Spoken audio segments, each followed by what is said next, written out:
Michael, are you ready? I call to order this regularly scheduled meeting of the Elgin City Council on this first day of February 2022 at 6:30 p.m. We'll go to roll call. We'll start roll call with Mayor Pro Tem Brasher. Frazier here. Ramirez here. Vega here. Gibson here. Arriaga here. Callahan here. Ibis here. Dennis here. Let the record show we have a quorum and all members are present. Next, we'll go to invocation. Councilmember Vega will do invocation today. Let us bow our heads. Lord, bless this meeting this evening as we work toward a common good for you and for all present. Guide us in your spirit as we come together and work together in service to all. Amen. Amen. Let's go to Pledge of Allegiance, please.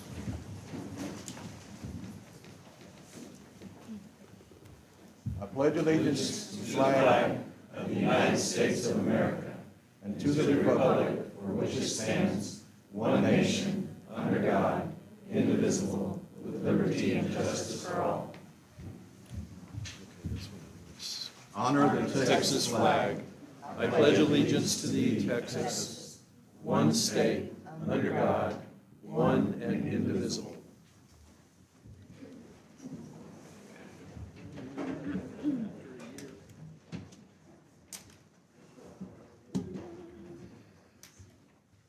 Welcome, everyone. It's nice to see everyone here. Next on our agenda is public hearing. First item is number 1, public hearing on an ordinance amending the official zoning map of the city of Elgin, Texas, adopted in Chapter 46, Section 46-3, Revised Code of Ordinances, City of Elgin, Texas, 2013, and making this amendment a part of said officially zoning map to wit, to rezone land from R3 Single Family, 2 Family, and Industrialized Housing District, and C3 Highway Commercial District to A Multiple Family Residential District located on parcels of land known by the Bastrop County Appraisal District as parcels 55-724, 133-717, 870-1937, parts of 60525, and parts of 118920, located between Roy Rivers Road, Lee Dildy Drive, and Saratoga Farms Boulevard, being more described in Exhibit A and providing for a savings clause and repealing conflicting ordinances and resolutions. We'll start the public hearing with a very quick overview by the city manager, and then we'll listen to those who want to speak on the public hearing.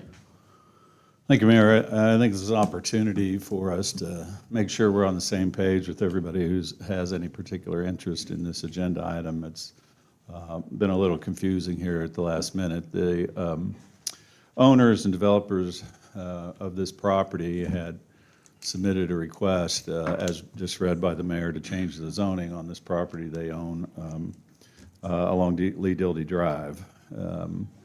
That is a project that we'd had casual conversations with the owners and developers a number of times over the years about a possible project at that location.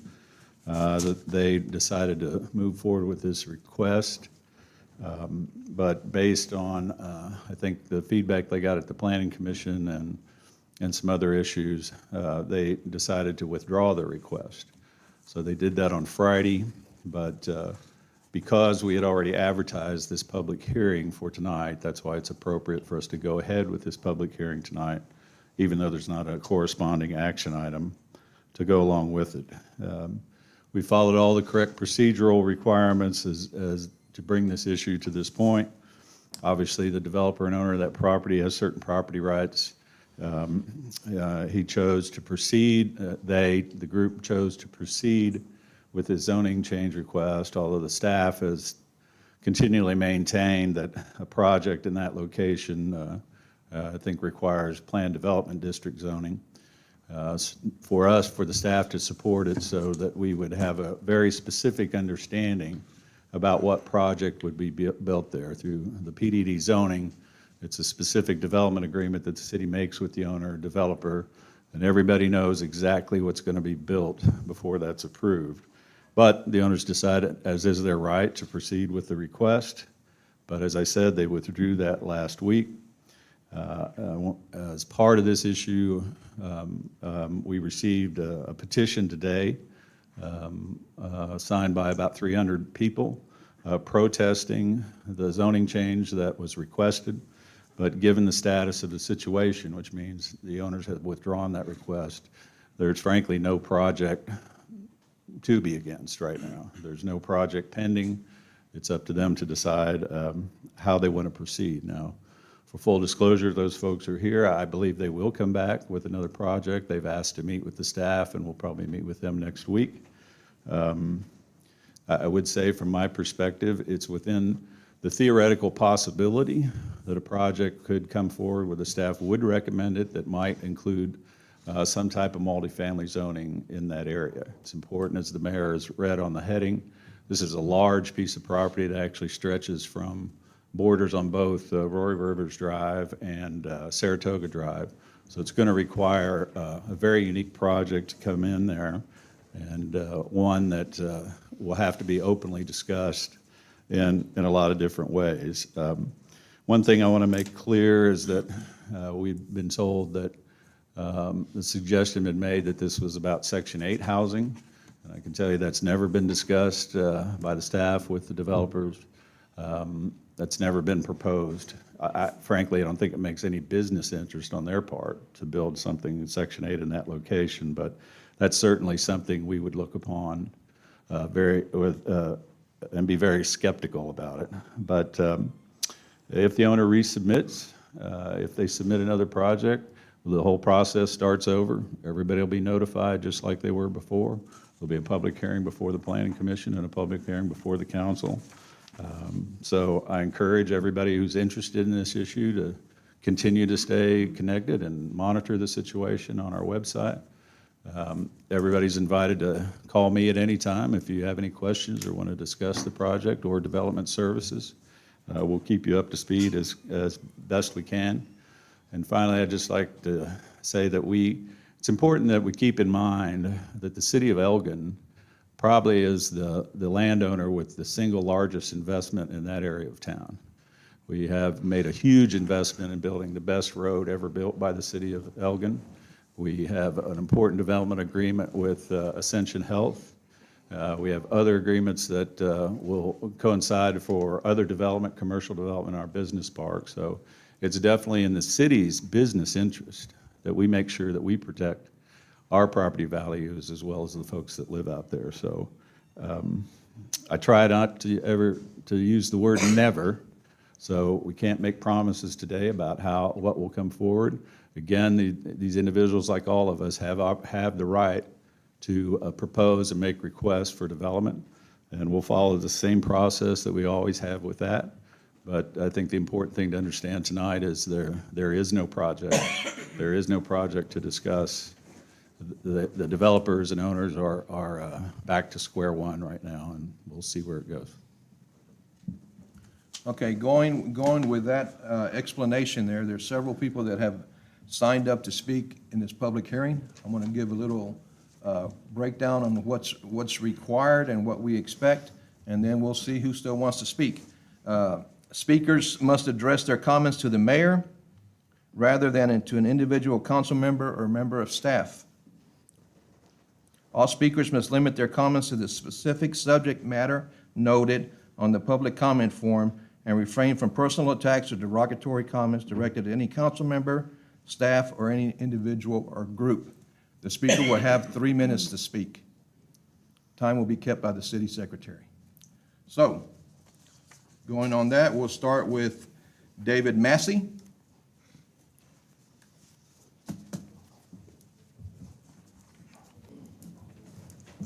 I'm going to withdraw that at this time. I honestly just wanted to come up here and give my outlook on things. I just recently purchased a home out here, and I had some serious concerns about safety and traffic and things.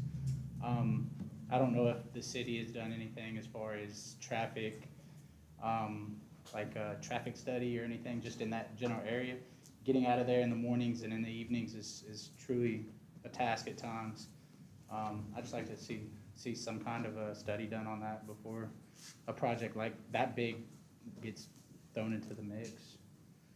So, but other than that, I'm going to withdraw. Okay, thank you, Mr. Massey. And just in case that you haven't had an opportunity to speak before the council, when you do public comments or you do speak before public hearing, understand that we can't answer. If you were to ask us a question or something, we can't answer you. This is your opportunity to say what you want to say, but if you are expecting a reply, that's not going to happen from the council, okay? Okay, let's go to Jeff Asmussen.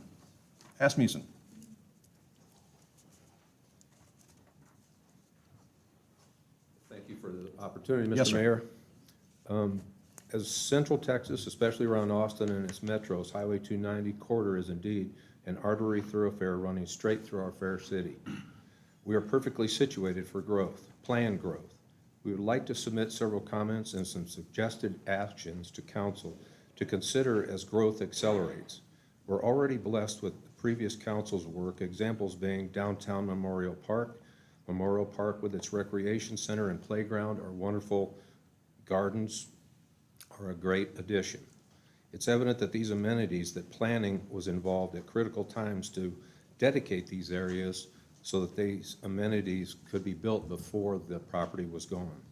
We'd like to propose several ideas along these planning lines. Examples are the villages out on Highway 290 west of town and the new subdivision going in there. I drove that yesterday and was really impressed with the amenities that these neighborhoods put in. Swimming pools, covered patios, buildings. They really put the equipment in for their residents.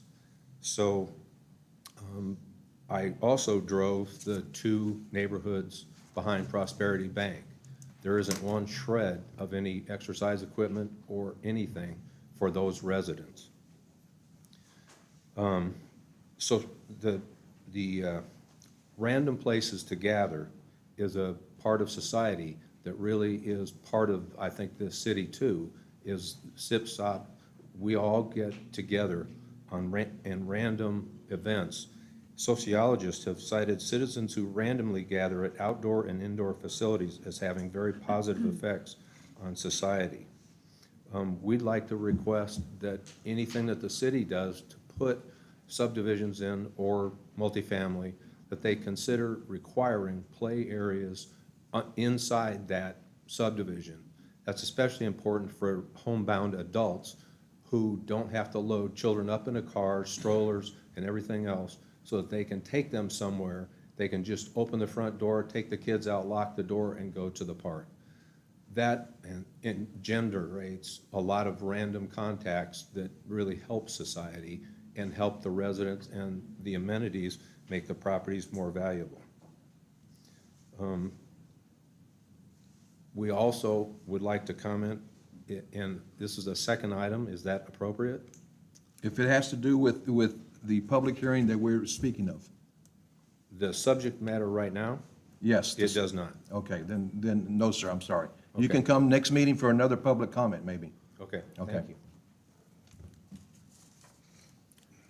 Okay. Grant Hennig, public hearing, item number 1. I just want to make a point, Mr. Mayor. This is just a public hearing. He can make a public comment here in a few minutes during public comment session. Absolutely. Yeah. So he can do it if he has another topic. Once again, this is another example of putting the cart before the horse. I mean, y'all have done this so many times as a council. Why do we have to wait for 300 people to sign something for y'all to stop a project that they didn't know anything about? I mean, we see that maybe one street in Saratoga got noticed of this. I mean, this is a huge change for that community. When you already added one apartment complex, so you can add another, you got 500 apartments in a 2-block area, across the street from each other. You know how many traffic problems that's gonna cause? How many crime issues it's gonna cause? I mean, is our water and wastewater system equipped over there to handle a multi-story unit complex of sewage and water? I mean, these are things that I don't think the area was planned for, considering it was supposed to be commercial, which is usually 1 or 2-story building. A lot less people using the restroom, a lot less people washing clothes. And so we need to plan. We need to plan in advance. We need to talk to the citizens. We need to talk to the people who live in this town. Quit doing things because, oh, we're gonna make money off this land. I understand the city owns the land, you wanna make money, but we have to live here. We're lifelong residents of this city. We love the improvements. Saratoga is a great asset for the community. But we have to protect what's Elgin. We have to protect the old Elgin and the new Elgin. Now you're stomping on the new Elgin. You've already stomped on the old. It's getting old. We need to plan this in advance, get the community buy-in before we just launch these projects. I ask you to consider the voices of your voters. You work for us. We elect you. Y'all hire city staff. So in turn, city staff works for us. We are the people who vote you into office. Listen to us. You are employed by us. I know, as I say before, y'all don't get paid very much, which it's a sad thing. I do think the mayor position needs to be a full-time position. I think that needs to be considered in next year's budget. But please listen to us on these projects. I'm glad it was withdrawn, the application was withdrawn, and hopefully we come back with something that the neighbors can be involved in. Because what's going to be in their backyard is more important to them. And if you live in Saratoga, then get out, walk the streets. Whoever represents that area, get out, walk the streets, ask the people what they want. I did it over here when you tried to change the street name. Those people didn't even know their street was fixing to change. Nobody walked the street. Go meet your constituents, talk to them, get their input, before you have to get a petition of 300 people saying they don't want it.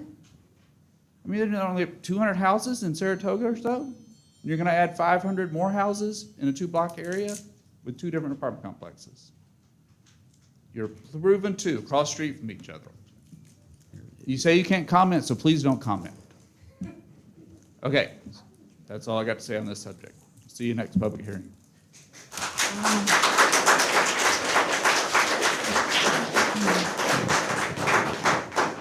Thank you, Mr. Hennick. Danica Martin? Hi, I would like to withdraw my statement for this evening. I was not unaware of the changes from Friday. I will keep a hold of my speech for future meetings in case there is development on this property. Okay, thank you. Cynthia Aranda?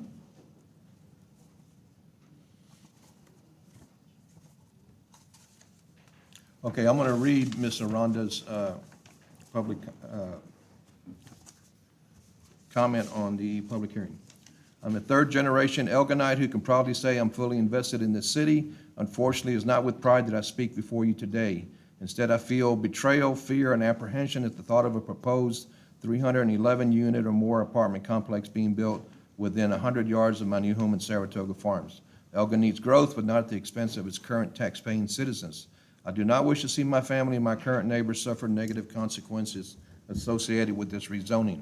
I know many of my neighbors are here today and will speak of those issues. What I wish to concentrate on is the location and building of choice. If the planners of this business park community wish to include apartment living, property should have been zoned or rezoned at the inception, not after most homes have already been built on surrounding parcels. Additionally, this area has been continually advertised ad nauseum as a business park. My question to you is, where are the businesses? Due to the visibility from the highway and easy accessibility, in my opinion, these land parcels should be better utilized. Also, there are 2 existing apartment complex projects already underway on Roy Rivers Road, so this proposed project would not bring anything new to our neighborhood. What our neighborhood craves and what the city of Elgin needs are places for recreation, a major entertainment venue, eating establishments with more variety and healthier options, places that will add to our joy of life and mental well-being, places where people can spend their money and also work in our city instead of going elsewhere, places that will generate sales and use tax and payroll tax to help alleviate the already heavy property tax burden of Elgin citizens. In case you haven't noticed, Elgin is turning into a housing-only community despite not having the infrastructure and services to fully support the population growth. A few examples: first responders such as police, fire, and ambulance are quickly becoming overwhelmed.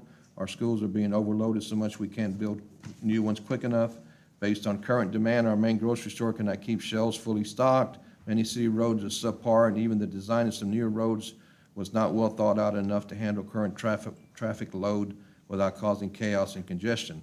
not to mention the city's current outdated water and wastewater systems literally bursting at the seams. All of the above is just a small sampling of the reasons why I strongly oppose the proposed rezoning, and I hope it will have a bearing in your decision-making going forward. Thank you for your time, your consideration, your dedication to making Elgin an even greater city. So that was Cynthia Aranda. Sarah Escobar?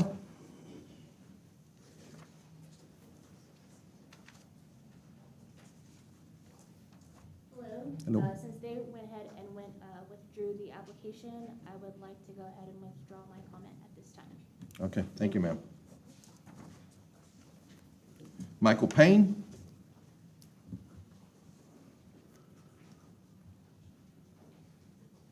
First off, thanks for your time and thanks for the announcement on the current suspension of the plan. I'll go ahead and say what I have prepared. My name's Michael Payne. I live on Jim Dandy Drive, which is in seeing, hearing, and smelling distance from anything that would be built there. More on that in a second. I moved here in 2016. I moved here from Austin. Left basically because quality of life was going badly and cost of living was increasing. Elgin gave me a good opportunity to own a nice home in a nice area. Two biggest reasons for leaving Austin that got on my nerves almost every day were high level of noise, listening to other people's stereos all hours of the evening, and the fact that the neighborhoods were getting filled with more people. They were knocking down old houses and putting in duplexes. Population density was going up. I moved here and I love it here. It's one of the reasons why I was impelled to come out here and say a couple things. One observation and a couple stories from personal experiences. I don't see the intrinsic need for apartment housing in Elgin just because there's not really a local service-based population that would live in these apartments. So I wonder who's coming here and where from. It doesn't seem like it'd be for the people of Elgin, more like just to make somebody's investment portfolio look a little bit better. Couple stories from personal experiences living in apartments that just came to mind when I saw the zoning change right over by my house. Some of these places are kind of poorly managed. I lived in a place in Houston that was in a nice area, but the apartment complex itself was kind of terrible. 20 people in one apartment was not uncommon. Came home one afternoon to a swarm of FBI and ATF agents around my apartment building. I got a stern look from a heavily armed federal officer and just turned around and went away for a little while. This is something I thought of. Another thing, I mentioned smell earlier. When I was in college, I lived in a apartment complex heavily populated by college students.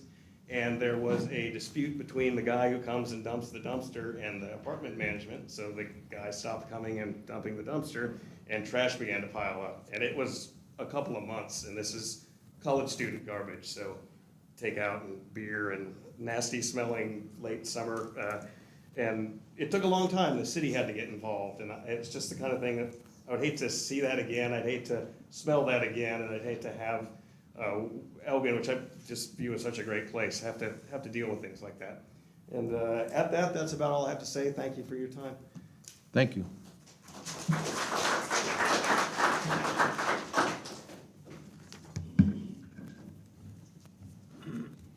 All right, that's all the speakers I have for public hearing number 1.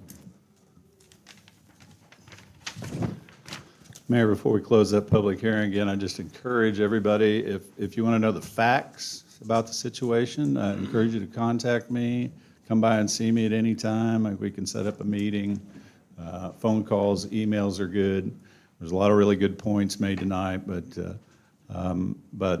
it's important that you all have the facts about the situation. So please feel free to contact me, and I'll be glad to fill you in on everything I know about it. Okay, public hearing number 2.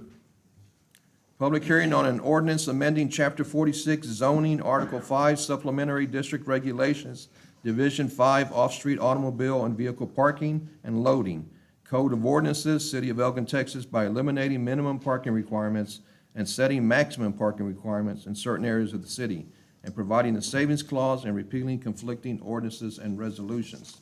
Mr. Mattis, if you'll give a quick breakdown on that, then we'll start the speakers. Actually, when this agenda item comes up, well, Amy, you want to come on up and speak to it right now? Might as well. This is actually an amendment recommended by the Main Street Board to actually lessen some parking requirements in the downtown area based on our experience to this day. So, but I'll let Amy give the basic details. Well, hello, Mayor and Council. So over the last several years, we have tried to address parking in the downtown district in a number of different ways. And one of the things that we did was you approved in the historic district not having a minimum parking requirement on the physical site where a building owner might be expanding or renovating a building. And we looked at that and we did that because those are generally zero lot line properties and they don't have a place to build parking, or they don't have enough room to build the parking that code typically requires. So we put that in place for the historic district, but the historic district is a small and very specific geographic area.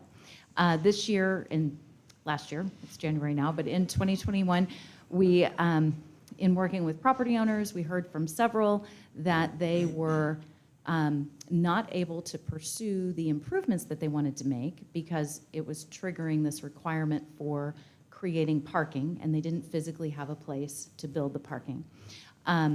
And so in their case, they can, of course, go to the Board of Adjustments for that specific property and pursue a waiver through that means. But that, of course, does take extra time. It's specific additional fees.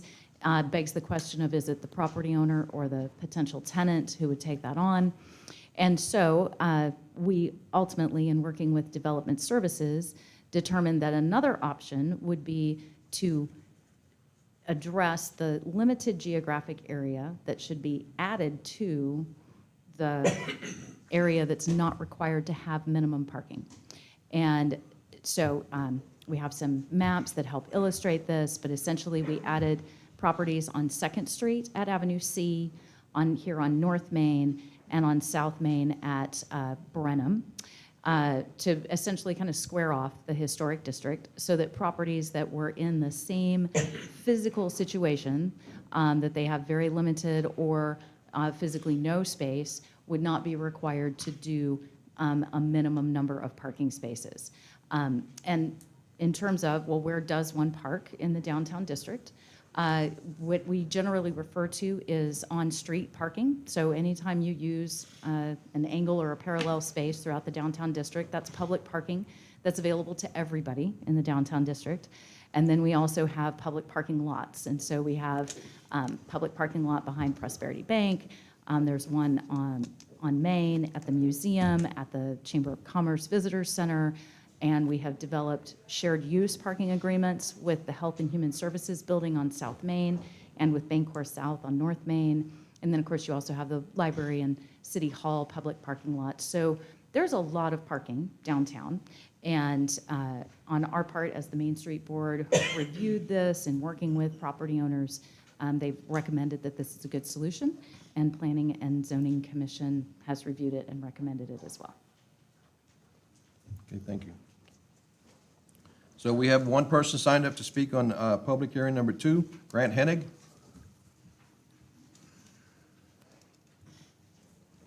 I respect that those groups recommended to y'all to approve it. I just want y'all to consider in the future, as you can see with other cities, City of Austin, City of Georgetown, other towns, their number one problem is parking. If you ever tried to go downtown Austin, you can't find a place to park. I think we need to protect our parking areas, and if you're requiring people, if they have, say, put in 10 lofts in a space in downtown, but you're not requiring the parking for those people that live in those lofts, then you're eating up spaces for retail, so they're parking in front of the Owl or parking in front of, other Luigi's or wherever, eating up spaces for their business to have their customers park. So I really think in the future, you'll need to start planning this parking out a little more in detail. If you go to Georgetown, you see they the city's actually bought lots all around the square, and it's public parking, you know, for these areas, so the retail businesses can flourish. So just future planning. I mean, you'll vote how y'all want to vote, but my 2 cents. Thank you, Mr. Henning.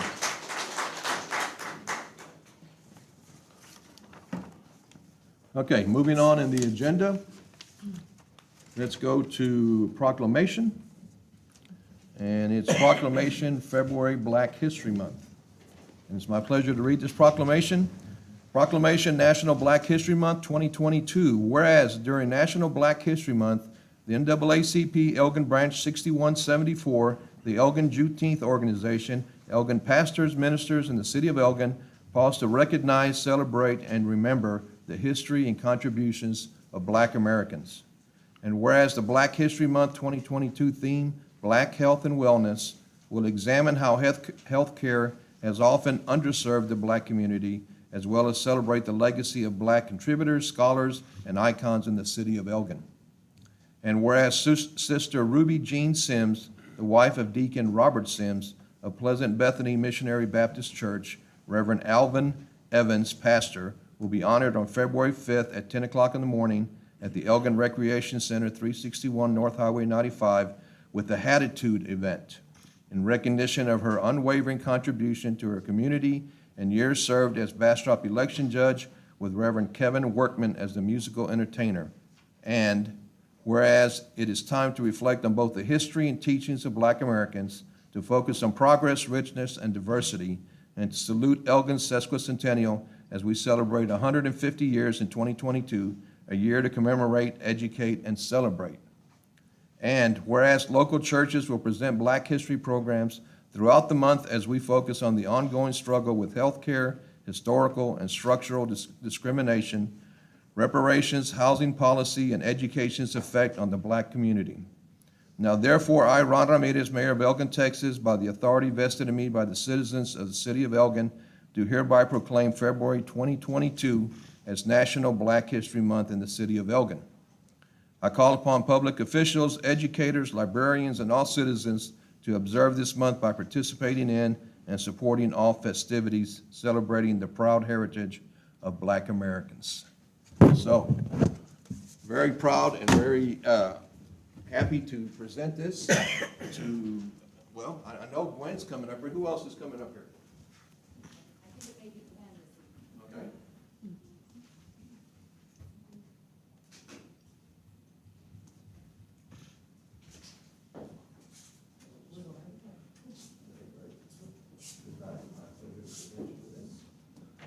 Get you in the background. You'll get to know you.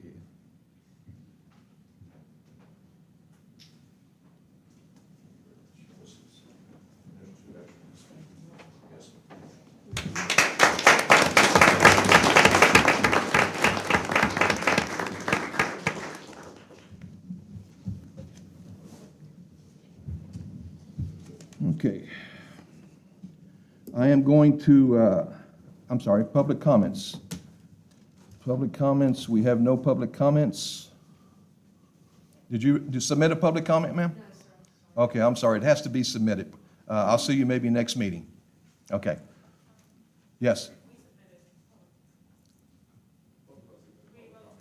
Didn't you want it at the agenda item? Do it now? Okay, that's fine. Let's see Courtney Paris first.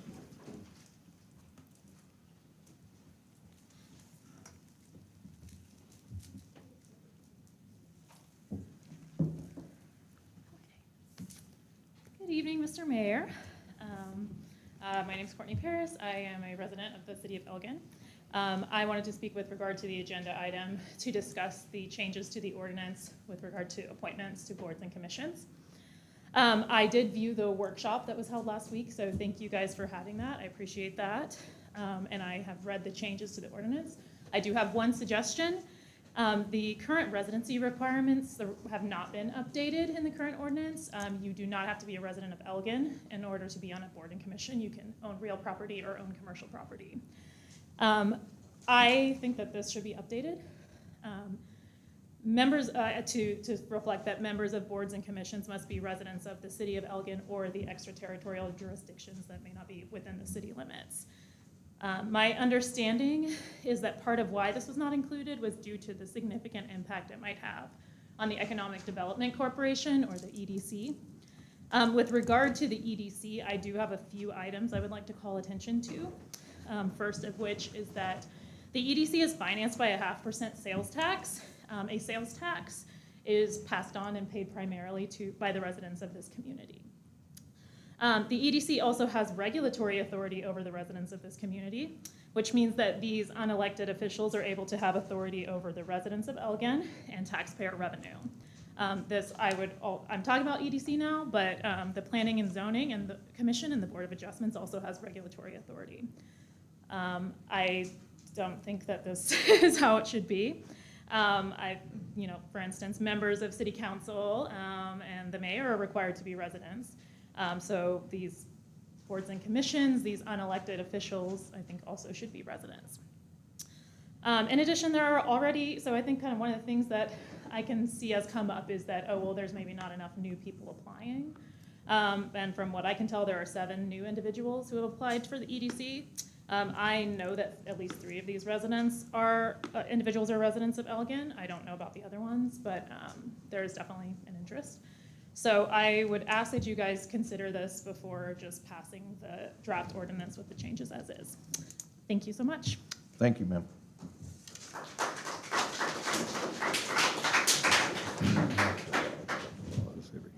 Joseph McCarron?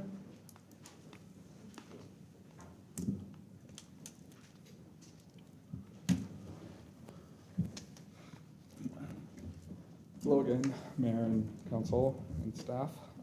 First of all, I also wanted to thank you for considering the proposal with regard to boards and commissions appointments. I also watched the video and really appreciated the thoughtful consideration and discussion that you all had.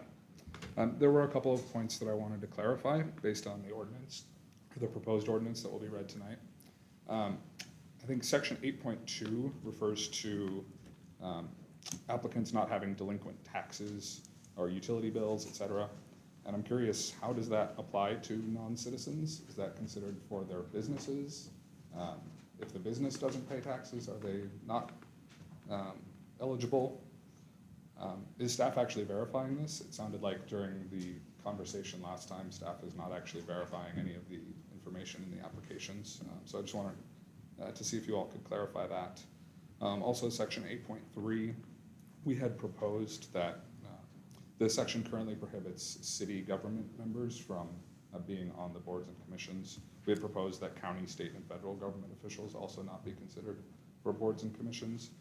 During the conversation, it was mentioned that that's not a problem today, but we, in fact, do have one board member who is currently running for county office. So despite staff's comments that that's not relevant, it does seem like potentially a relevant item. Lastly, on term limits, I noticed there was some language in the ordinance that says in the same capacity. I'm not sure what that means. I'm curious if you all could clarify, and does that mean that if I'm the chair of a board, then once my term limits are up, I can become not the chair of the board? Or what does in the same capacity mean? It sounds a little bit like an intentional loophole. I also noticed that missing from the ordinance were requirements that minutes and recordings be posted online. So there are a number of boards and commissions that have not been posting their minutes or recordings online. The Texas Open Meetings Act does require that they be made public. We have the Agenda Center. I think it would be great if they could be posted online. Like I said, I watched the YouTube video for the work session. I watched a lot of the YouTube videos. I think if there are recordings, it would be great if they could be posted just for more citizen participation. Same thing for the applications. Staff mentioned that this was common practice in the past, but was neglected this year.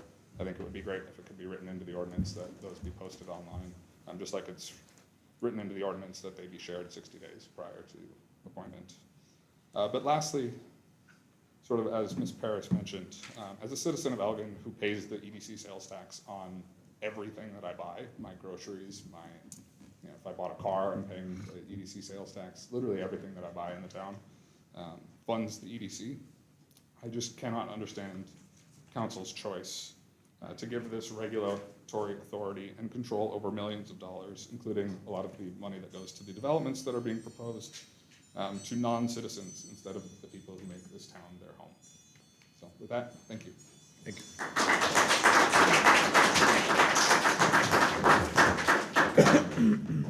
Mr. Hennick, did I hear you say you wanted to make public comment right now? Yes, sir. Okay, go ahead. It's about a consent item, but Do you want to make it right now? Sure. Okay.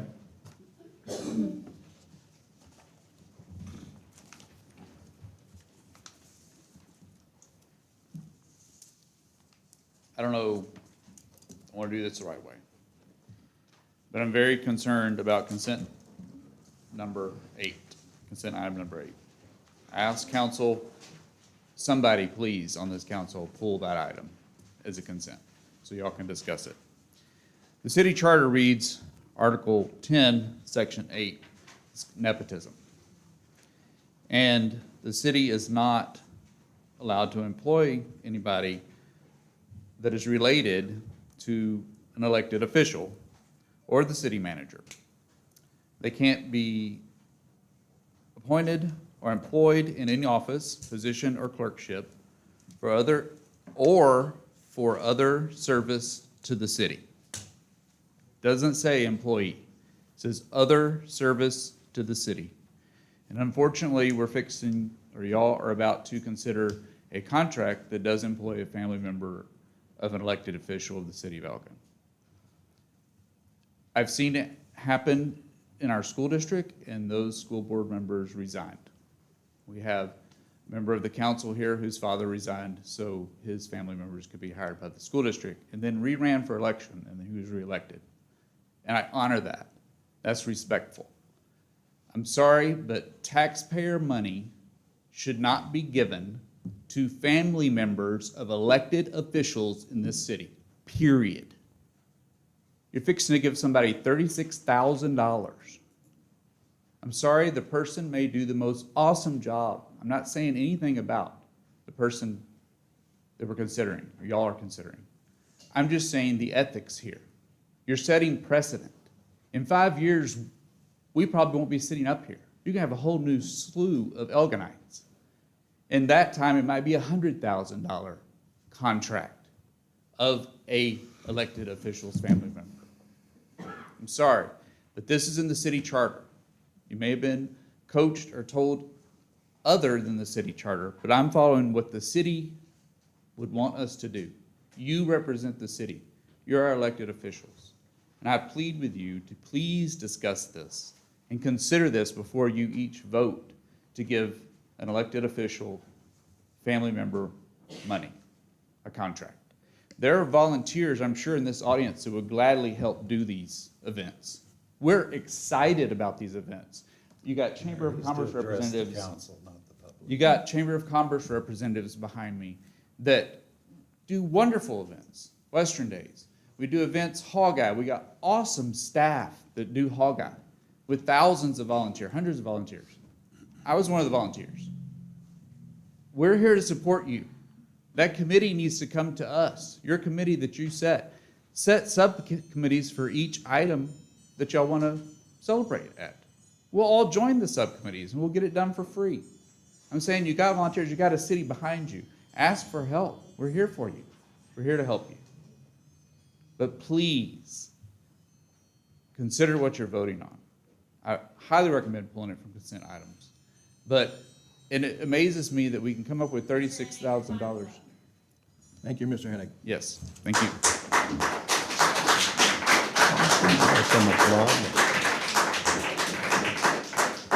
Okay. Thank you for all the comments. Mr. Mattis, I'm going to hold off on the city manager's report. I'm going to move the consent agenda up to current discussion. There's 8 items under the consent agenda. The consent agenda includes non-controversial and routine items that are considered to be self-explanatory by the city council and will be enacted with 1 motion, 1 second, and 1 vote. Any member of the council may pull any item from the consent agenda in order that the city council discuss and act upon it individually as part of their regular agenda. I wish to pull item number 8 under the consent agenda. Does the council have any other items that they may want to pull out of consent and discuss?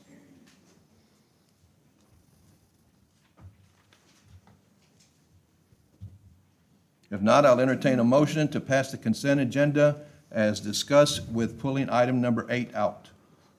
So moved. Second. So a motion has been made by Councilmember Vega, seconded by Mayor Pro Tem Brasher to pass the consent agenda, items 1 through 7, and item number 8 will be pulled out. We'll start the vote with Councilmember Vega. Vega, yes. Gibson, yes. Arriaga, yes. Callahan, yes. Itis, yes. Dennis, yes. Frazier, yes. Ramirez, yes. Motion passes unanimously. Thank you, Council. Okay. We're going to go I'm going to pull item number 8 out, and we're going to discuss it now before we go to the city manager's report. So item number 8 on the consent agenda. Resolution by the City Council of the City of Elgin, Texas, authorizing the city manager to sign a contract for an event contractor for the Elgin Sesquicentennial. This has come up, and rightfully so, it should be up for discussion. I have no problem at all with that. As the contractor that is to be hired is my daughter, I will recuse myself from the discussion, and Mayor Pro Tem Brasher will take over.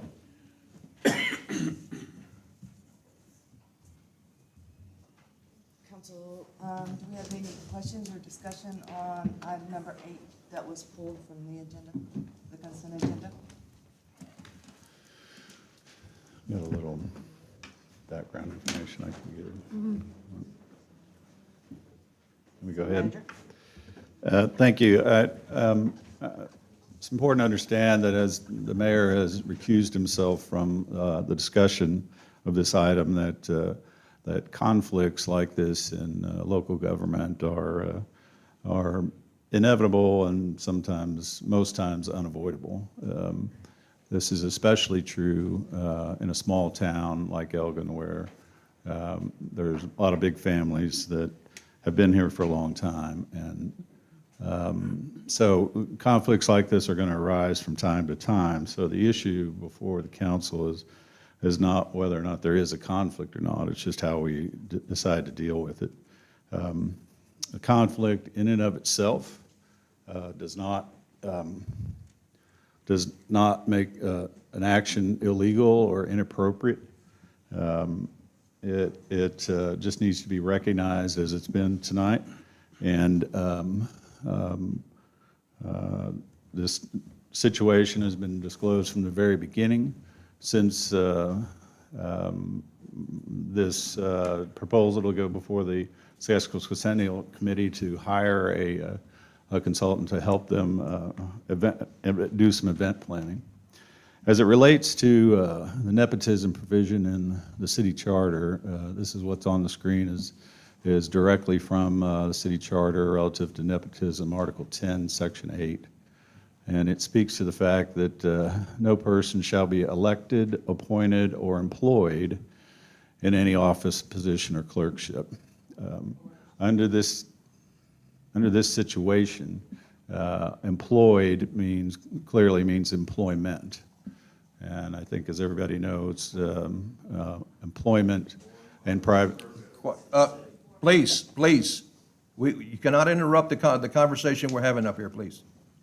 Go ahead. Employment, obviously, is different than a private contractor. And in fact, the concept, I assume, of a private contractor was probably developed by an attorney years ago to make this distinction. So as a matter of law, there's a lot of case law that makes this clear, that there's a distinction between employment and a private contractor engagement. So there's no question that this is not a violation of this provision of the city charter. The conflict itself would only be an issue if the mayor insisted on voting on the issue, which he's already recused himself from, and had said he won't vote on this issue. So, as I said, the situation, this environment's been disclosed from the very beginning by all the people involved in the decision-making. We followed a very routine request for proposal process, and there are no procedural or legal issues relative to this issue. But as to the specifics of what the committee was seeking and their decision-making. I'm going to let Councilman Dennis speak to that as chair of the committee. Just remind council, as we talked about before, we'd specifically, the council approved the formation of the Sesquicentennial Committee, approved a budget for the committee, and at that time, the committee had also presented a budget that included an expenditure that's actually less than this amount for an event planner. So it literally meets all that same criteria. This is an item that's been discussed on numerous occasions in council sessions, so this is just the next step in moving forward in that process. But as to the particulars of the selection and the process, I'll let Forrest speak to that. I'm going to remind the audience that this is a working council, and the public comments have been made already. So please show us the respect of, you can listen, but please don't interrupt the people that are speaking. Thank you. Well, when we started planning this, we felt like that it was critical that we have someone to help have an overview of the whole celebration, including all of the events and the the events that do occur are very well organized, but something that has an overarching view and somebody who is committed to seeing to it that carries out is critical to the success of our celebration this year. So we talked about having somebody to contract to do that for us, help the committee and the chairs and Amy, our person that is representing the city with us. So we advertised for the position. We put it out there, and we had responses. Of the responses, one of them withdrew, and one of them took a position elsewhere, and so basically also withdrew, so that left us with a single candidate. Well, this candidate we interviewed and is very qualified to do the job. We had discussion about this situation, and so we feel like that she is definitely a good candidate for doing this job for this year. And Forrest, this application process, it was posted online, is that correct? Yes, it was. It was. How many applicants did we get? 3. 3? Mm-hmm. Yes. Posted for 30 days. Yes, it was. Councilmember Baker? I mean, with all due respect, to be very honest with you, when I saw the item late last week, it raised a red flag for me. I understand all of this, but it gets really convoluted, and the fact is that the optics are not good. I'm not sure if this is the right time to basically hire the mayor's daughter. Again, with all due respect, I believe that there are folks that can definitely do the job. I just think that we've put ourselves in a position, again, that it's a little convoluted, in my opinion, as well as hard to explain, to be very honest with you. And I think that while the city has lots of volunteers and people probably willing to engage, we might look at a plan B. We might think about, are there alternatives? I'm also surprised that the turnout of applicants was as low as it was. So I'm not sure how much time was spent looking for situations that might make better sense at this time. That's my opinion. Anybody else? Councilmember Yeah, Alves? I was going to say, I agree with Councilmember Vega. I think, just the perception of this is a problem.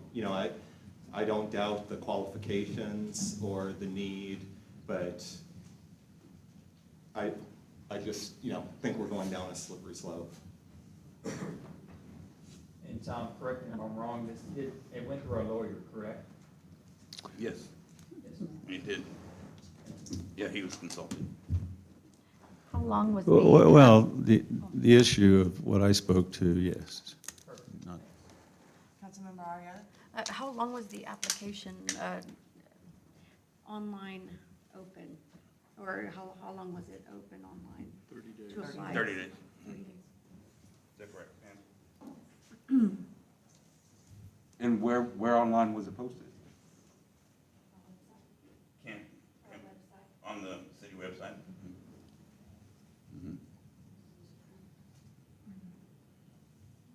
Anybody else? Council members, yes? After the green line or other service to the city, that's the part I have a challenge with too, so. Well, if I could, just to be clear, Councilman Maldonado's question, the interpretation is from our attorney. I don't want anybody to think that it's important to understand that we're not violating this provision of the charter.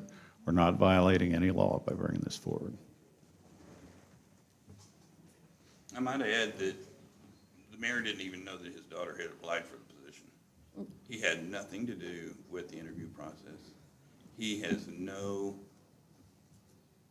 control over what she does in her job.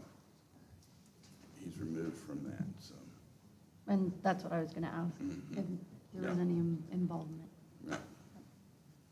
She'll basically report to Debbie and me, with Amy as being the city liaison.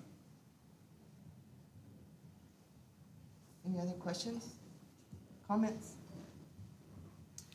Mayor Pro Tem Brasher, you might ask the council, did I approach any of them about this job either? Has any of the council members been approached by the mayor at all in any of this? No, I only saw it on the agenda. No. Councilmember Vega? I'm just wondering, I mean, is it worth, I mean, what are the other options? I mean, should we have a discussion on whether additional options need to be considered, and if so, what are those?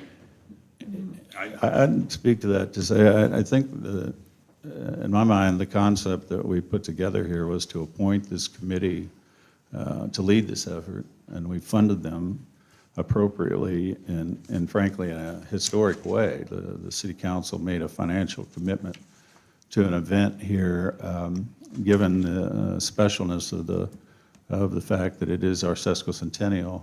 The council wanted to make sure that we had a good year with multiple events, and that's why we made the financial commitment we did. So in my mind, the idea was to give this committee the freedom to make these decisions, and they not be directed by the staff or the council itself. So I don't know if there's a plan B, and I think if the council, I don't want to speak for the committee, but if the council's inclined to not go with this idea, then I think there needs to be some direction about what would be an acceptable scenario. And I do think it's important to remember this is our sesquicentennial year, 2022 is. So we'll only be celebrating this for the year. So if we start over, go back to the drawing board, or easily 2 months more into that process, will be the first quarter of the whole year will be passed before we begin to organize these events. So I think well, like I said, I don't want to speak for the committee, but I think we'd need some direction if this isn't acceptable. I think they would need more specific direction about what the next step is. I'll say this, I did do a search online to see if there was any such thing as city or civic contracting services that does, big events and festivals and that sort of thing. And the ones that are out there do really big stuff, and so would be way out of our budget. The others, Amy used her resources to talk to different people. She made contact with some folks that kind of are on the fringe of this, but not willing and able to commit to what we need for this year. And Is there the a- contract, go ahead. is only a year, correct? Yes, it is. Right. It's actually February through December now. Okay. Councilmember Baker? I was just wondering if the chamber was contacted for maybe some ideas or options, not so much with applicants, but just how to approach the event planning. For contacts, networks, anything like that. I think is We not have the two chamber members involved on- with. We have yeah. 2 members on the committee. They knew that we were, in search of somebody.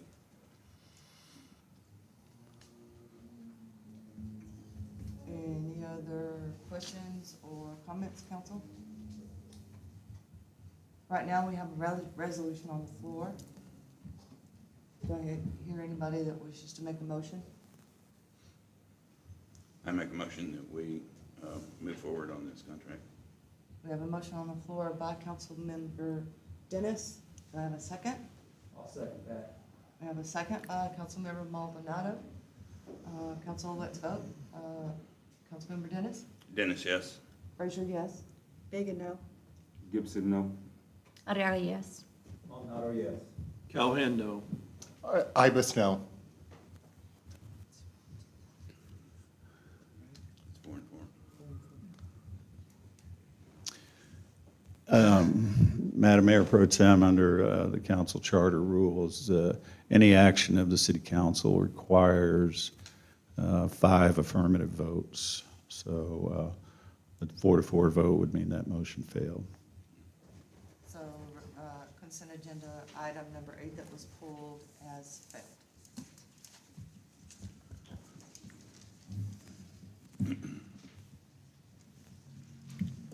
Do we need to bring back to figure out I guess we'll let the committee. Yeah, well. Yeah, I guess unless the council has any specific direction as to their expectations, staff will, I think the committee needs to go back to the drawing board, I guess, and we'll talk about it, figure out something else. We will. I appreciate the conversation. Thank you. Okay. Mayor Pro Tem, I'll take the meeting over again, please. Let's go back to to City manager's report. city manager's report. Thank you, Mayor. Just have a couple items to update council on. As we know, 2 weeks ago when we were here at our council meeting, we had a sheltering event that was in response to the fires that were occurring in Bastrop County. And I just thought I'd give you a few details about that and answer any questions you might have. As I think the council is aware, this was actually the first time that we received a directive from the county judge to fully open our shelter, given all the time we've had it down there, and make it operational.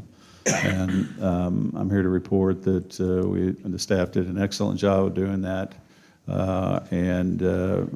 It worked like clockwork. Of course, the folks who were concerned about property damage, it wasn't actually good news for them, but from the city's standpoint, from the county judge's standpoint, and the Bastrop County Office of Emergency Management, it worked just like clockwork and just like it was supposed to.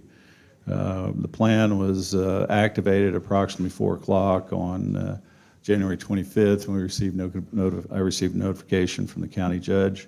His initial instructions was that they were going to evacuate 25 to 30 homes and ask us to be prepared for overnight accommodations for approximately 35 overnight guests. And at that point in time, our plan was triggered, and staff responded in a very quick, successful manner, and we were ready to accept evacuees by 4:30, and the first arrivals from that area came about 15 minutes later.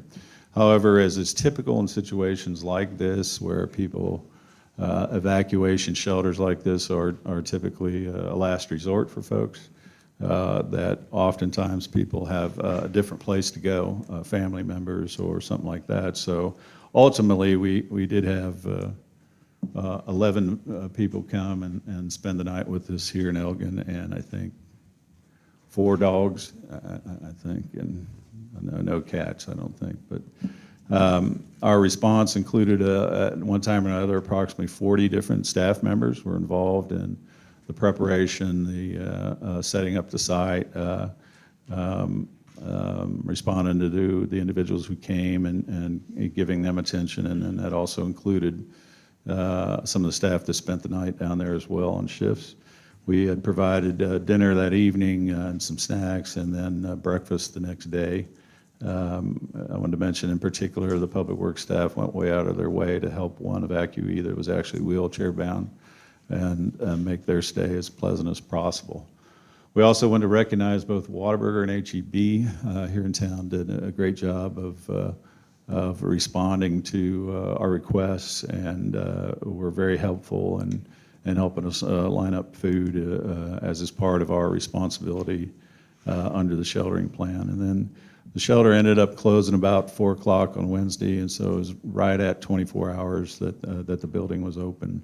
As soon as the evacuees were allowed to return home, of course, they left, and we even helped out with some transportation. But our staff, particularly Michael Gonzalez at the lead, did an outstanding job of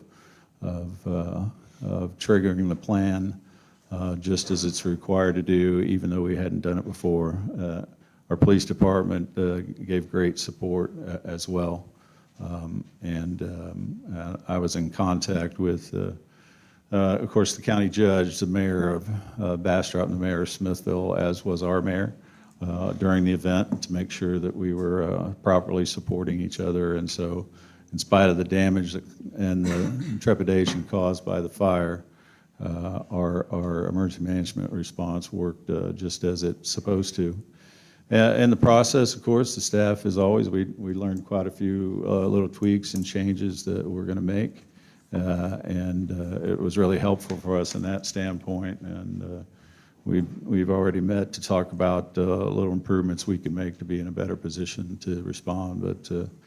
But I was real pleased that it worked the way it's supposed to. And I know the county judge was very complimentary of our efforts as well. So that's all I had on that, Mayor, unless anybody had any questions. I want to throw in comments. that I was there 3 times, and I was very, very impressed. And so were the people that were spending the night there.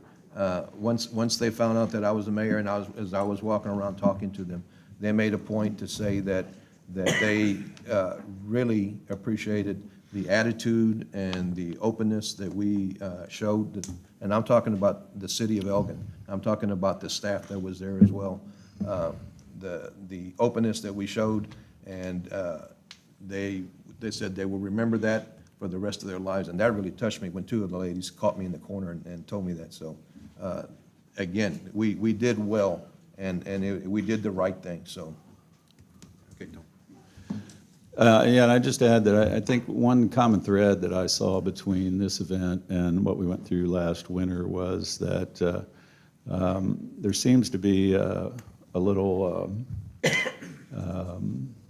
some folks have, in a natural response to a situation like this, is that people want to do what they can to help their neighbors.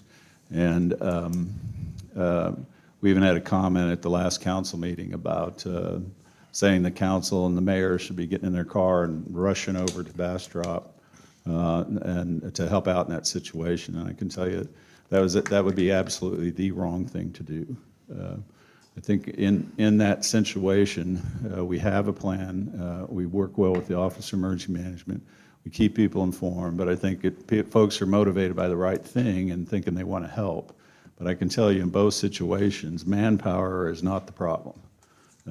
We need to let the individuals that are trained to do this job to do it, and our council did an excellent job of that, of staying informed. Councilmember Gibson came down to the center as well, but frankly, staying out of the way as well, and that was part of the success of this response as well. So as I said, every one of these we're going to learn a little more from, and thank goodness there wasn't any serious property damage or nobody got hurt in this event, so we can chalk it up to a good experience for us and the staff, and it will be just that much better prepared the next time an event comes around. So with that, unless anybody had any other questions, I don't have any other, anything to report that's not on the agenda, unless anybody had any questions for me. Councilmember Ibis? I was just wondering, seeing they're predicting, freezing, ice storm, if the shelter needs to be opened up during the storm, is the city prepared? We're prepared to respond appropriately to the storm. I would just say that, remember, that this event that we're talking about is an event that like last year, is predicting if in some areas a half inch, an inch of ice on the roads and ground. If that occurs, it would be irresponsible for us to encourage people to get out in that weather to travel to the shelter. This was the problem we had last year. So the purpose of a shelter is to put you in a situation that's better than the situation you're in. So we're prepared to, Public Works is gearing up, police are gearing up, we're prepared to respond to that event. We're prepared to, at all times, to open that shelter if we get the order from the county judge to do that. But if we have a situation where it's more dangerous for folks to get out and travel to the shelter than to just stay home and bundle up, that would be our advice to them, and that's exactly what happened last year. So we'll be prepared. We're always prepared to open the shelter. We're more prepared for the weather event from a Public Works road standpoint. We've done a lot more protection of our water resource to make sure valves and exposed areas don't freeze. But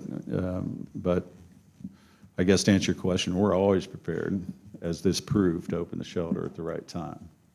Thank you. And let's make sure we understand, we're not going to open the shelter every time it gets cold. Okay. Let's go to, were you done? Yes, sir. Okay. Thank you. Let's go to new business. Item number 1, resolution by the City Council of the City of Elgin, Texas, authorizing the city manager to execute a contract with St. David's Foundation for the Libraries for Health grant. Amy, you want to come up here and speak this real quickly? This is an item that actually we probably could have went ahead and signed without council action, but it's such a good news item. We wanted to make sure the council was aware of it.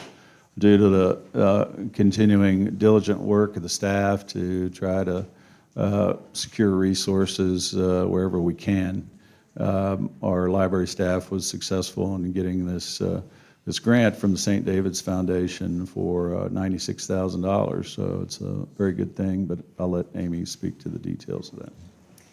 So this is a 3-year grant with the St. David's Foundation. This is a grant that our librarian, Brittany Lavenger, spearheaded in terms of the application and working with our local partners to get that put together. And while we do already, through the library, provide mental health resources, of course, we have books and materials on hand, and our programming ties into that. This is a specific effort through this grant in partnership with St. David's to provide mental health resources in a purposeful manner in response to the community's needs. And so it's going to open up some great opportunities. It's structured to do about a third each year. There's a lot of support from St. David's and their partner, the RAND Corporation.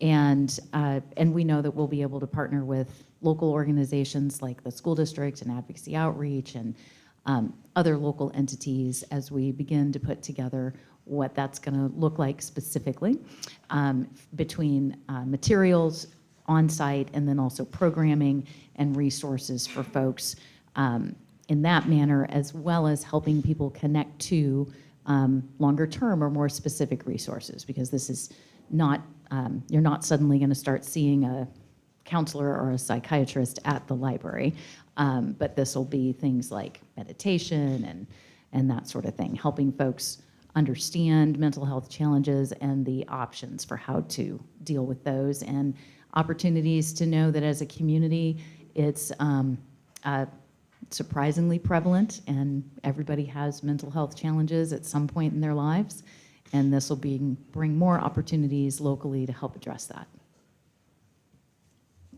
Okay, so this is wonderful news, obviously, from St. David's and our staff that applied for the grant. And got it. Council, do we have any discussion or questions for Amy while she's up there?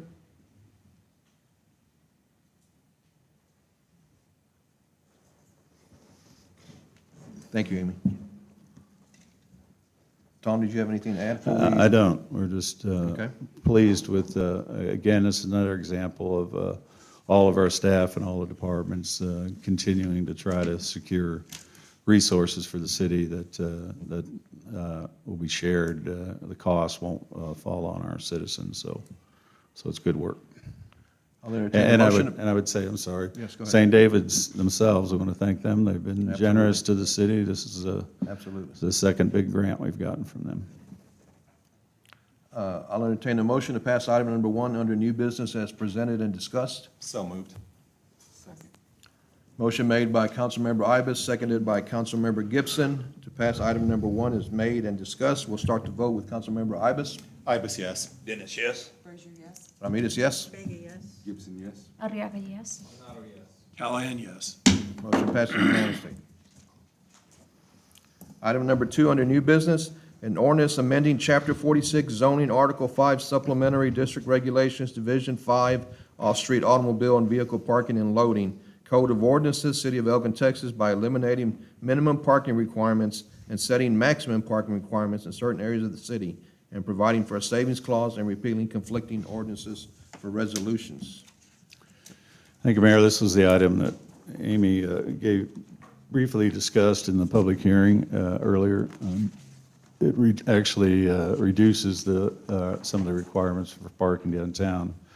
It's an ordinance that was reviewed in detail by the Main Street Board and is being recommended by both staff and the Main Street Board for approval. So if, in your packet itself, you can see the map and you can see the changes that could possibly be made if we pass this. Do we have any questions or comments? Councilmember Ibis? Yeah, I was gonna say, I really appreciate all the work that's been done on this, but as some of the public comments, I feel that we don't need to be restricting parking and creating this when there is a process already in place that can address this issue if needed on a case-by-case basis. Well, just for the record, we're already restricting parking. This amendment will actually loosen those restrictions. You said this amendment does what? It'll actually loosen those restrictions.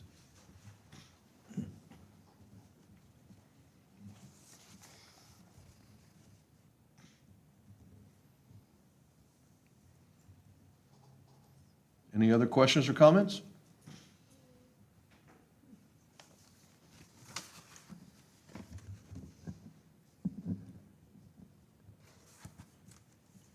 Okay, if there's no questions or comments, I'll entertain a motion to pass item number 2 as presented.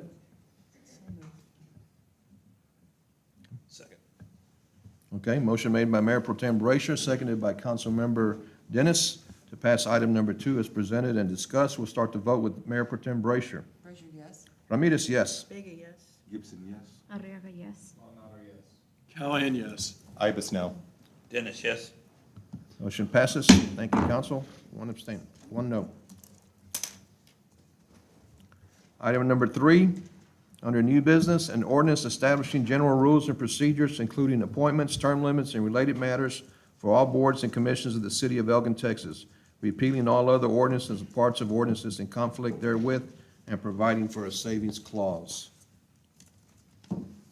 Thank you, Mayor. This item, as stated, is something that's appeared on the council's agenda before and was the subject matter of our work session last week. And as a result of that work session, the council agreed to a few amendments. I'm going to run through those first and talk about the ordinance at hand. As I would say that given, well, I'll get to that later. First was under Section 3, is in the ordinance that's in your packet. There was agreement that the TERS board should not be included in this ordinance since there are no citizen appointees to that board. So we're eliminating that. Under Section 8, we added subsection 5 relative to the qualifications of the board. No member of the board or commission shall simultaneously occupy a seat on other city board, except for the HRB and the Main Street Board. And then subsection 7 speaks to the issue requiring anybody whose term is expiring to repeat the application process to be considered for a second term. Under term limits, section 9, which is a totally new section, this creates for the first time term limits for our boards and commissions that would limit anybody's service for 2 full 2-year terms. So basically 4 consecutive years on a committee. The question was made earlier on the about being reappointed in the same capacity. That's exactly what it means. You can't be reappointed to a board or commission after that point in time. We did change the uniform appointment schedule. The council, we agreed to push back that date. Basically, the same process will be in place, but the city council will now make these appointments in the first meeting in June of every year, and the city secretary will will be required to provide all information relative to the applicants 60 days prior to that June regular council meeting date. We also added the provision that boards will be required to meet at least once a quarter, except for the Board of Adjustments and the Building Standards Commission, as we discussed. Those groups only meet as needed. They don't have a regular meeting. They have a very narrow, specific purpose, and it's only when they have issues presented to them by citizens that they'll need to meet. So there won't be a regular quarterly meeting for those 2 groups. And then new section 12 requires a presentation to the council at least once every quarter. I don't have our old ordinance in front of us, but I do want to speak to a couple items that were mentioned in the public comments. One is that the ordinance itself speaks to the fact that the Planning Commission and the Economic Development Corporation Board of Directors have regulatory authority. What that means, they don't have regulatory authority that exceeds that of the City Council. As with the issue tonight with the zoning change request, the Plan Commission is compelled under our charter and state law, and those applications are required to go to them, and we're required to have them consider those items on an agenda. But all of their action comes before the City Council for them to any decision to be made. So the same way with the EDC. They do have certain regulatory authority within their purview, but there's nothing that the EDC can do without the council approval. So that the point is they do have regulatory authority, but it does not exceed that of the City Council. They can act independently of the City Council. And then it was mentioned, I don't have that provision in front of me, but I do remember when we put the ordinance together 5 or 6 years ago, the council did specifically discuss the issue of that boards and commission members should be paid up on their taxes. They should be paid up on their utility bills. But I think that's literally the wording in the ordinance that you should be up to speed. It's not a affirmative requirement. And as we discussed in the work session, the application for these boards and commissions asks that question, and frankly, to this point, we've taken people for their word. We don't do any investigating of whether or not they're up to speed, but we do ask that question, and they need to answer in the affirmative to be eligible for the board. So I do have some more discussion about the appointments that are pending, but I don't know if you want to stop here and if there's any conversation you want to have about the ordinance. Yeah. First of all, council and staff, I wanted to thank you guys very much, and those who attended the meeting last week, the workshop. I feel it was very productive. I feel we had a good discussion going back and forth, and I want to thank you guys for that. But I also want to maybe clear up a couple of things that we discussed last week, and I just want to make sure we're all on the same page. What did we decide, Council, on the minutes, posting the minutes on the website? Did we decide that we want the boards, that we're going to insist on the boards posting the minutes? Yeah, I would just speak to that. We're already going to do that. It's already in our automated system. It literally is a matter of clicking a couple buttons and those will start to get posted. We frankly didn't realize they weren't all being done that way till this discussion came So up. that's why it's not addressed in here? I don't, we can put it in the ordinance. I don't really think it's necessary. As said, the ordinance does require us to comply with the open meetings law. Those minutes are public record. They're available. We just haven't gone as far in the past to post them. And again, this is something that, we want people to know about what the committees are doing. So we can put it in the ordinance if you think it's necessary, but we're already taking steps to make sure that happens in the future. I wanted to ask to make sure that we're all okay with the residency requirements that's listed under this new ordinance.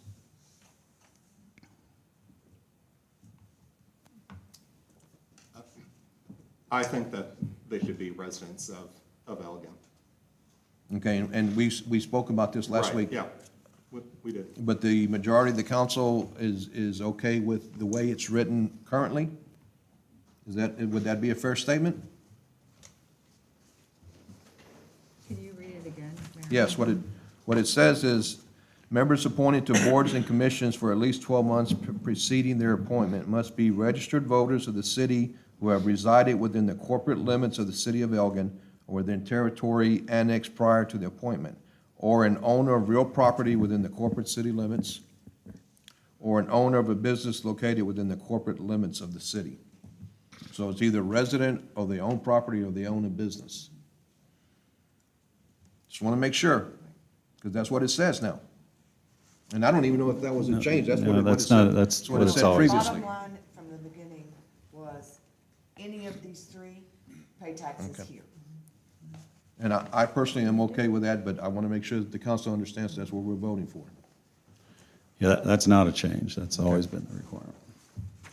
I think someone who owns a business here is just heavily invested in the city as someone who is a resident here. And besides that, their business generates taxes as well.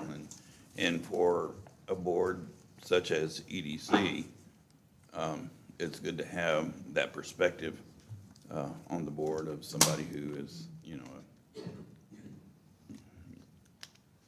a contributor from a business perspective. So. Okay, so I want to make sure we all understand that we're saying that this is going to happen in June now. This is what we agreed to. That gives time for the May elections and the new council or mayor, whatever the case may be, to all have a say in the board appointments. Okay? Tom, that's all I had. I don't know if anybody. We might also, maybe Tom, you can talk a little bit about just clarity to capacity, the statement that came up, talking about a board member, I think it was when we were talking about term limits, a board member would then need to step away and not retain a position in the same capacity. The definition of capacity maybe in this case might be helpful. It would be the same position you held previously. Okay. And I don't think that would preclude someone from going off a board and applying for a different board if they wanted to, so. I think the concern, the way the question was asked was, could somebody be a chair and then go back and just be a board member? But you're appointed to the board. The board then elects the president. So you're not appointed as an officer of a board. You just become an officer of the board. So your appointments to the board. capacity is the same when you go on as you go off.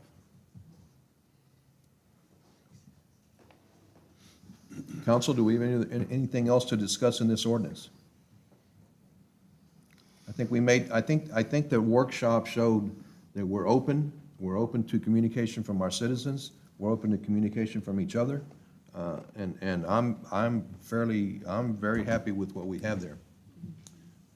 I'd just like clarification on that 60-day deadline, because the way I understood it last week was that we would take applications up to 60 days before so that we can pull those applications and begin in the vetting process and have a good, solid nomination period so that in June we're prepared, so that we're not waiting until mid-May to get all those applications, and now we have 40 applications. We got to have this done by the 1st of June. So I just would like to understand, are we pulling applications in 60 days before, which means that actually applications need to start being, asked for prior to that. I would assume if the objective is to accomplish what you described, then the 60 days would be the deadline. You'd have to apply. You'd have to apply to that point in time so that you could do just what you're talking about. That would give council 60 days to go through the whole package and have whatever discussion we need. Typically, in the past, we've allowed people to throw their application in, right up to the day. But I will say, your point's right. If we have a little more of a defined process to this, it would be better to establish a deadline. But again, that's why that specificity is not in the ordinance. That would still give council some flexibility to set their own deadline for applications each year. Okay. Mayor, I had one more comment question for Tom. We had good discussion last week just regarding term limits, and then a little bit of discussion about when those term limits would begin. Do we have clarity now on Well, when that's, those term limits begin? I think we might try to be really clear on that as well. well, that's the next part of my Oh, is it? presentation, to talk about Go for that. I talk about an idea. You want me ready to go in there? So we left this information at everybody's place before the meeting, and so as a result of our work session last week, the council had asked if the staff could put their mind to figuring out this issue of when the term limits would be established and how that would move forward. And I did get some feedback about that. I think the main question that'll dictate this process is exactly when we're going to put those in place. So this scenario A, which is the first spreadsheet on the information you have, it contemplates putting the term limits into place immediately, meaning affecting this next round of appointments that we're sitting on right now. So we currently have 29 different terms that are expiring, that have expired here at the first of the year. Out of that 29, as we've talked about before, 22 of those members, existing members, have requested reappointment.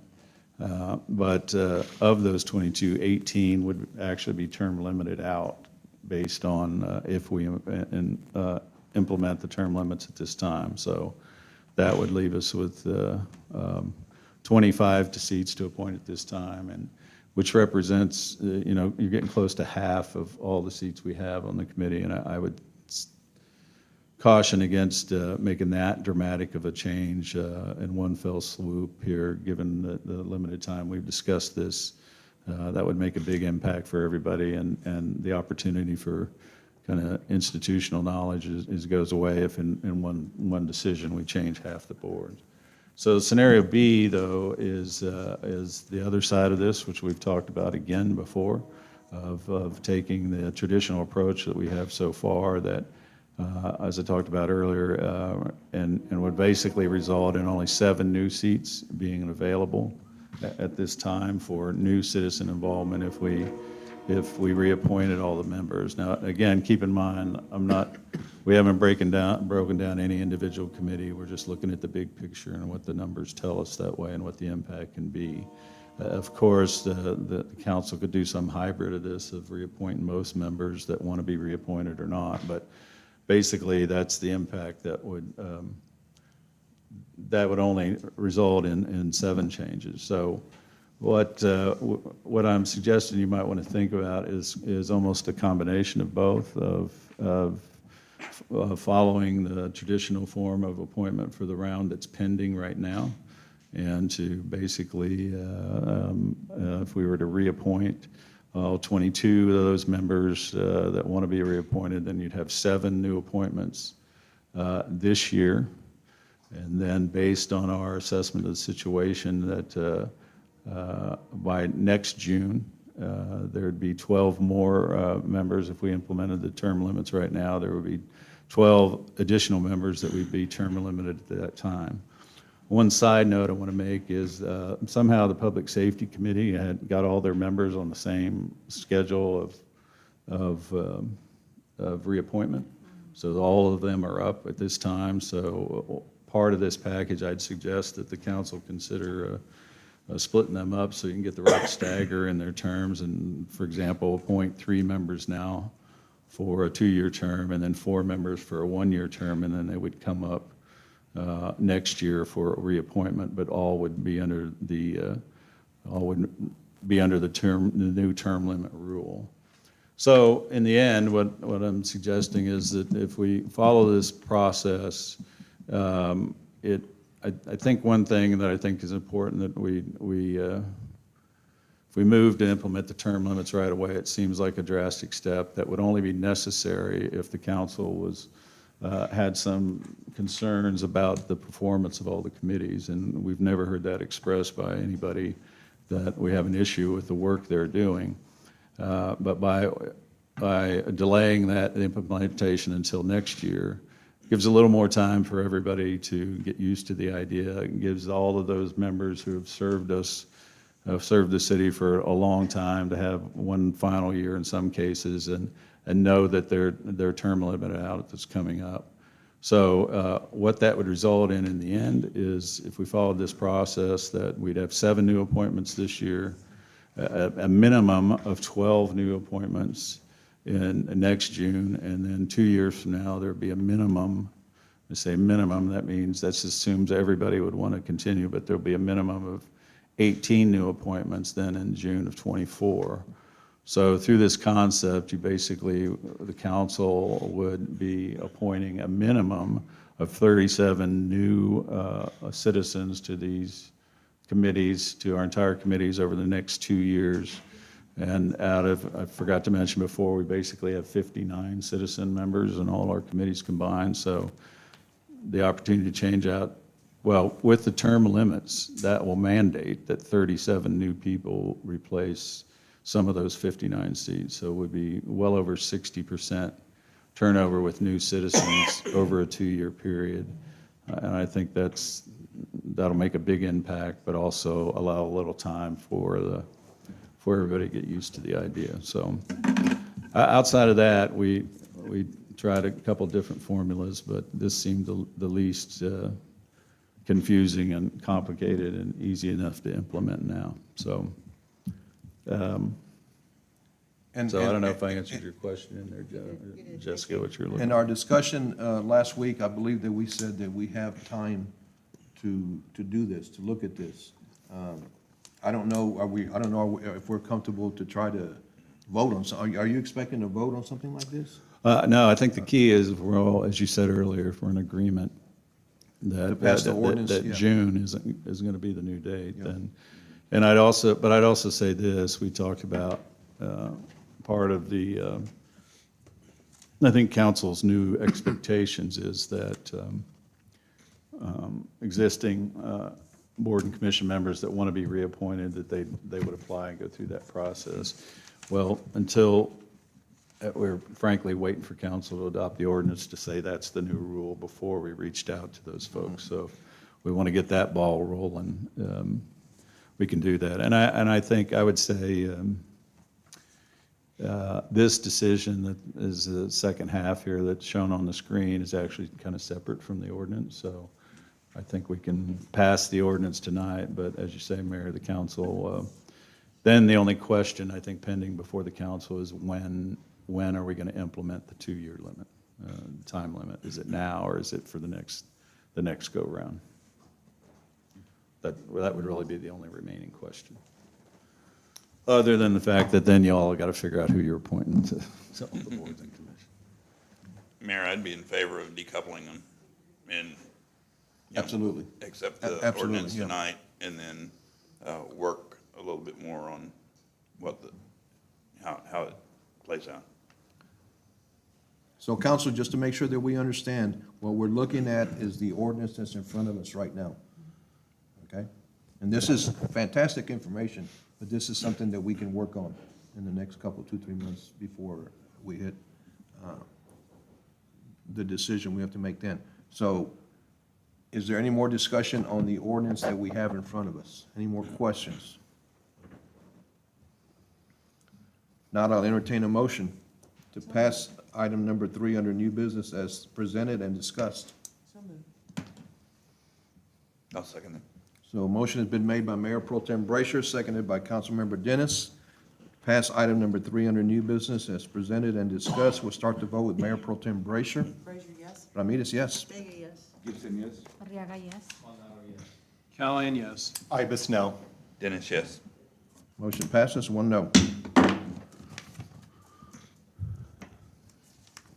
Let's move on to item number 4 under new business. An ordinance of the City of Elgin, Texas, calling a general election on May 7th, 2022 for the purpose of electing certain city officials, designating election precincts and polling places, providing for early voting and election day voting, providing for performance of required administrative duties, making provisions for the conduct of such election, certifying provision of required accessible voting systems at each polling place, and providing for other matters relating to such city election. Thank you, Mayor. This is the routine ordinance where the council formally calls for the election of new council members and a mayor on May 7th. So routine item. And if you've had a chance to go through the packet, and I'm sure you have, it lists the information that you're looking for. It lists the polling locations, it lists the times, it lists the dates, it lists the applicable dates, et cetera, et cetera. So, is there any, let's start with, is there any questions? Mayor, I know the rec center is now a designated polling location. Did we agree that the Fleming Center would take over any courses that were to be taking place during that time frame? That has not been discussed as far as I know. Take over what? I'm sorry. Any courses at the rec center? Any classes that may be happening at the rec center? Well, space is a real challenge for us now, and so we've had, given this decision by council to make it a polling place, that we're actually using the Fleming for a different purpose now, and soon the full building will be occupied by city offices down there. So, but we'll have to make arrangements as we go. As you know, as Councilman Brazier had mentioned before. We've already had some discussions with the county judge of what if we have an event while we have early voting down there. We'll have to kind of, don't know exactly what we'll do, but we'll have to deal with that as it happens. But yeah, we're not going to cancel any classes. We'll find a place for them. Very good question, Councilman Maldonado. Do we have any other questions, discussion? Yes, Councilmember Ibis. I know, so Travis County residents on election day can vote at the rec center, but not for early voting, correct? I guess I don't know the answer to that. Can we get That's- clarification on That's a that? question that we Sure. can certainly get answered for you. Thank you. Anything else? Actually, if you give Jennifer a call tomorrow, I'm sure she can figure that out for you. Thank you. If not, I'll accept a motion to pass item number, I'm sorry, I lost my place, item number 4 under new business as presented and discussed. Make a motion, Mayor. I'll second. Motion has been made by Councilmember Maldonado, seconded by Councilmember Ibis. Pass item number 4 under new business as presented and discussed. We'll start the vote. Councilmember Maldonado. Maldonado, yes. Callahan, yes. Ibis, yes. Dennis, yes. Frazier, yes. Ramirez, yes. Vega, yes. Gibson, yes? Arriaga, yes. Motion passes.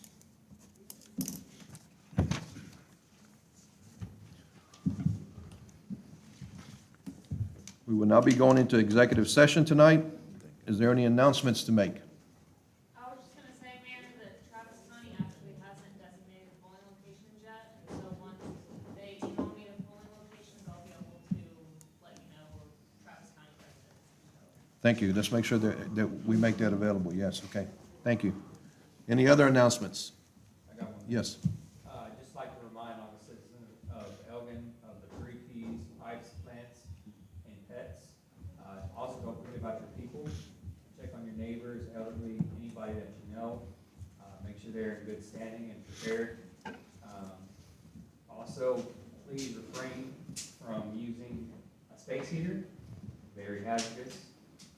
And also, I urge our citizens, if you're not going to the store to get groceries, don't clean out every single aisle, allow others to get what they need to be prepared. 2 days, weatherman said just worry about 2 days, that's it. And everybody be safe. And Amy's still got a pile of sesquicentennial signs back there. Anybody wants one? Well, the sesquicentennial signs were really popular, so the committee had us do a second run. These are available tonight for those of you who are here. You can take some home with you, and they're also at the Recreation Center, Dorothy's Jewelry and Gifts, and our Chamber of Commerce. And these are free. We'd love for folks to get them up at their businesses and in their yards, et cetera. Thanks. And these are two-sided, right? Yes, and these are, yes, second run, double-sided. We also hope that folks will join the celebration of Miss Ruby Sims on Saturday at Hatitude. That's our Black History Sesquicentennial event, Saturday the 5th, and you all had information in your packets, and it's up on our social media. But Ruby's being recognized for her service and dedication to the community. Any other announcements? Council, do we have anything to discuss? Any other further business? Not. I adjourn this meeting at 8:16 p.m.